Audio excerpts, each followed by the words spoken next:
Okay, so welcome to this video in which we are discussing shear stress and the endothelium derived relaxation factor. Okay, so so far what we have discussed is that the shear stress, if the shear stress goes up, what it's going to cause is it's going to cause the endothelium to start producing nitric oxide, which will then cause the smooth muscle surrounding the endothelium to relax, basically causing vasodilation and protecting the endothelium from this increase in shear stress.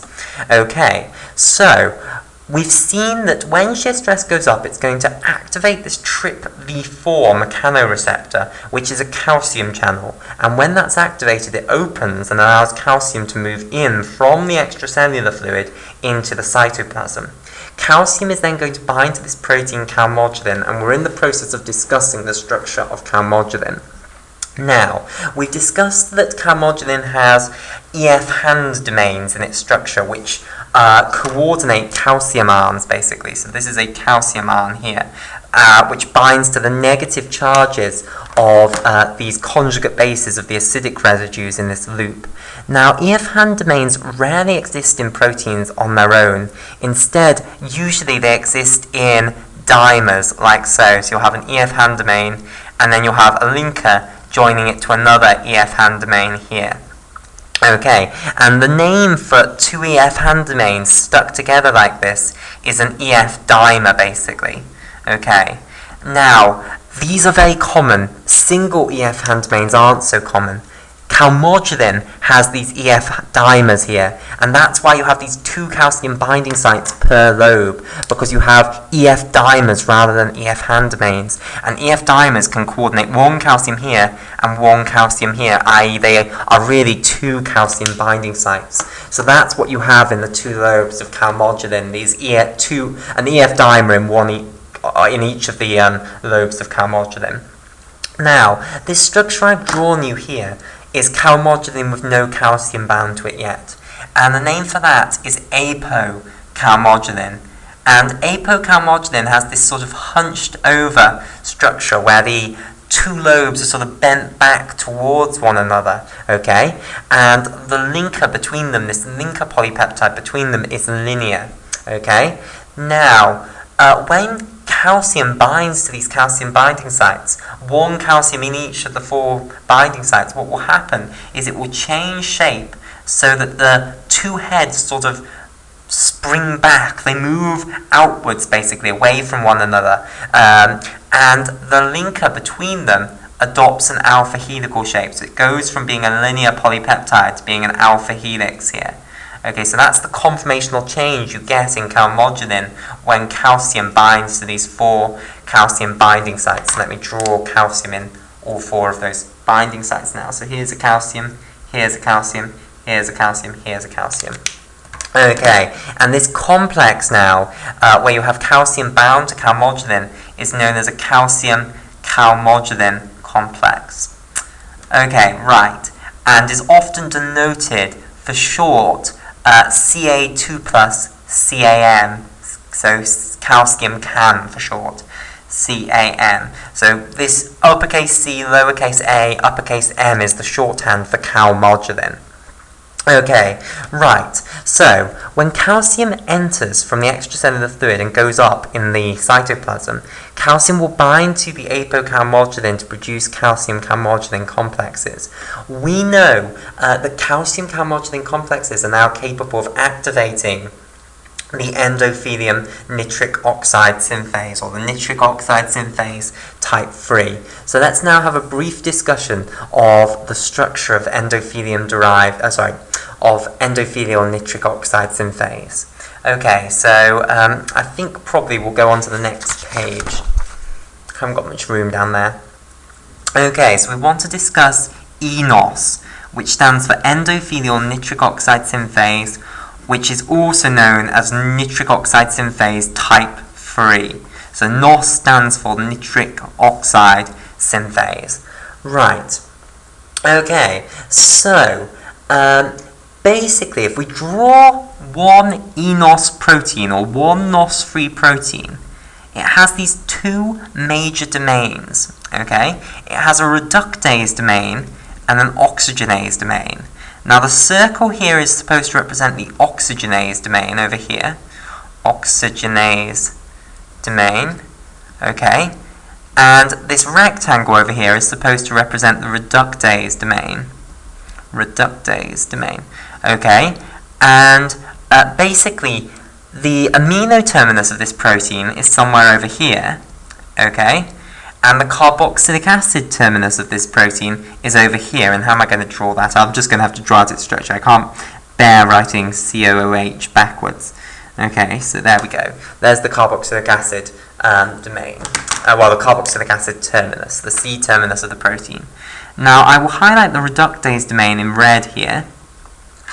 And I will highlight the oxygenase domain in blue. Now, this protein is unusual because you have these two domains, and actually, in order to perform the reaction by which you create nitric oxide, all you need is a single reductase domain and a single oxygenase domain. However, this protein alone is not capable of doing it, and the reason is that the reductase and oxygenase domains are in the wrong position relative to one another. So what happens basically is that you get another one of these proteins. So let's show it here.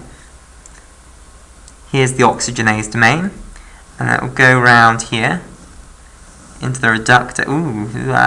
Damn it! Yeah, into the reductase domain over here, and basically you dimerize them together. So you build two eNOS proteins, two NOS-free proteins here, and you dimerize them together in this homodimer here. Okay, so this is a homodimer of eNOS proteins, and you have to do this in order for them to actually start functioning. They can't function without a friend, basically. And the reason is that when they actually start functioning, what's going to happen is this oxygenase domain here is going to function with this reductase domain. So let me just label them up. Let's say this first eNOS protein was eNOS protein 1, and let's say the second eNOS protein was eNOS protein 2. So basically, the reductase domain of eNOS protein 1 is going to work with the oxygenase domain of eNOS protein 2. And similarly, the oxygenase domain of eNOS protein 1 is going to work with the reductase domain of eNOS protein 2. So, this is a functional nitric oxide producing enzyme, and this is a functional nitric oxide producing protein. And that's why they had to dimerize, because the oxygenase domain of one is going to work with the reductase domain of the other, basically. Okay, now, that's the structure of this enzyme. What reaction does it catalyze? And also we need to discuss all of the different things that are going to bind to this. So, we'll firstly start off with what reaction is it going to catalyze. Okay, so it's going to take L-arginine and it's going to somehow produce nitric oxide from that. So let's discuss this. Actually, we'll discuss the reaction it catalyzes, and then we'll discuss how the calcium Calmodulin complex is actually activated, because it's not active yet until the calcium Calmodulin comes and binds to it. So this is the eNOS enzyme, by the way. When people talk about an eNOS enzyme, they mean one of these homodimers. They don't just mean a single eNOS protein. Okay, and basically the reaction this enzyme is going to catalyze once it's turned on is going to be the production of nitric oxide from the amino acid L-arginine. So let me show you the structure of the amino acid L-arginine.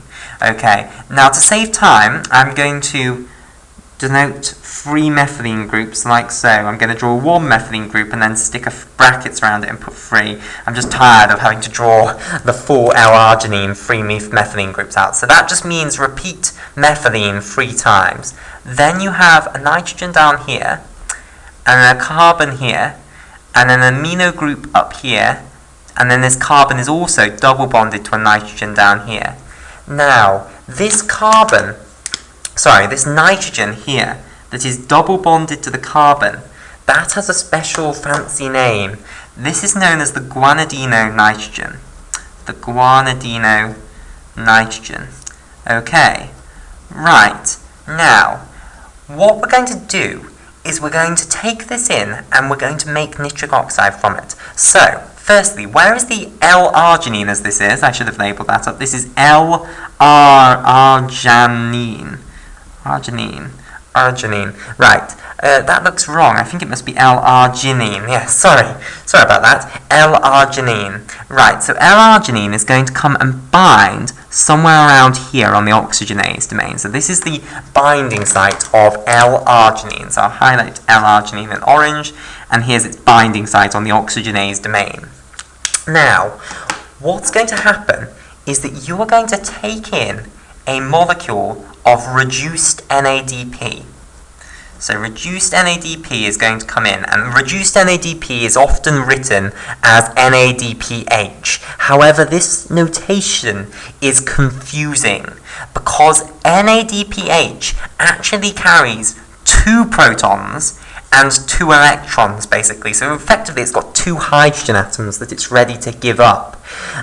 This notation suggests that it only has a single hydrogen, so I don't like that notation because it is misleading. But remember, all that H on the end means is that it's reduced NADP. So you should read that as reduced NADP, not NADP carrying a hydrogen atom. Okay, because it's actually carrying 2. Okay, so you're going to bring in this molecule of reduced NADP, and it basically binds over here. So there is an NADP binding site on the end of this reductase domain. So let me, what colour shall I highlight this in? So reduced NADP in green here is going to bind over here. Finally, what's going to happen is that you're also going to bring in an oxygen molecule. So here is O2, basically, oxygen. Right, now where is the oxygen going to bind to on this enzyme? Well, basically, off the oxygenase domain here, you have a prosthetic heme group. Okay, so a heme is nothing to be afraid of. People fear heme groups because they don't understand what they are. A heme group is merely a chemical structure that you can attach to proteins. Okay, so they're often drawn as squares like this, which represents the porphyrin ring. So I'll draw one out down here. Okay, so what you have is a great big chemical structure known as a porphyrin ring, okay, which I'll highlight here in pink. So this is the porphyrin ring. I'll write that word out for you. Okay, so this is a porphyrin ring, okay, and in the center of the porphyrin ring, what is coordinated is an iron cation. Specifically, it's an iron cation with a double positive charge, a divalent positive charge. Now, the fancy name for an iron cation with a double positive charge is that it's called a ferrous cation. Okay? So Fe2+ means a ferrous cation. It's also often denoted as Fe Roman numerals 2, like that, or even as Fe and then brackets Roman numerals 2. They all mean the same thing. Now, there are other ways that the iron atom can exist as a cation. So it can also exist in the free plus state, which is then known as a ferric cation. Now, heme groups do not have ferric cations at the center. They have ferrous cations. Okay? Now, what happens is that you have 2 covalent bonds from the porphyrin ring to the iron, to the ferrous cation here. And then you have 2 electrostatic interactions between the iron cation and the porphyrin ring. And the porphyrin ring is a very planar structure. It's very flat, basically. So the iron basically can support 2 more coordinate bonds, as they're called. So these 4 bonds are known as coordinate bonds, and they are all effectively in a single plane. So iron can support 2 more coordinate bonds, one coming from above and the other coming from below, basically. Okay, now the 5th one from below has effectively is how it's linked to this oxygenase domain. So it's used the 5th one up by binding to the protein. Okay, so that's how we've got this prosthetic heme group. And I should say that when you have a porphyrin ring with a ferrous cation, that's then called a heme group, or that's the British English spelling of it. American English spells it Heme. Okay, so you can attach this heme group onto the protein via this 5th coordinate bond, and then finally you still have a 6th coordinate bond, and that is how the oxygen molecule binds. The oxygen molecule binds to this 6th coordinate bond of the ferrous cation at the centre of this phosphatic heme group. Okay, so oxygen's going to come in and bind there. Now, what's going to happen then? Well, basically, the electrons of the NADP are going to be, of the reduced NADP, are going to be given to this oxygen to reduce it, basically. So, what happens is, effectively, an electron transport chain. You have a bunch of other binding sites here and here, and other molecules are going to bind here and here, which are going to also be capable of holding electrons temporarily. So to this site here, which I'll call site 2, should we call it? If we call green site 1, where the reduced NADP binds, then we'll call this site 2. And to site 2, an FAD molecule is going to bind, and yes, this is the same FAD you hear about in the Krebs cycle.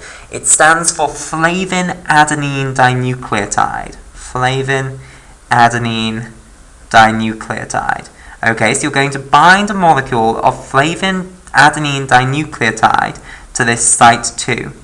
Okay, finally, to site 3, which I'll have here, you're going to bind a molecule of FMN. So you're going to bind FMN here, which stands for flavin mononucleotide.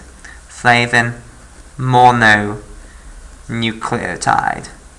Okay, right. So, to site 1, you bind in the reduced NADP. To site 2, you bind in the flavin adenine dinucleotide.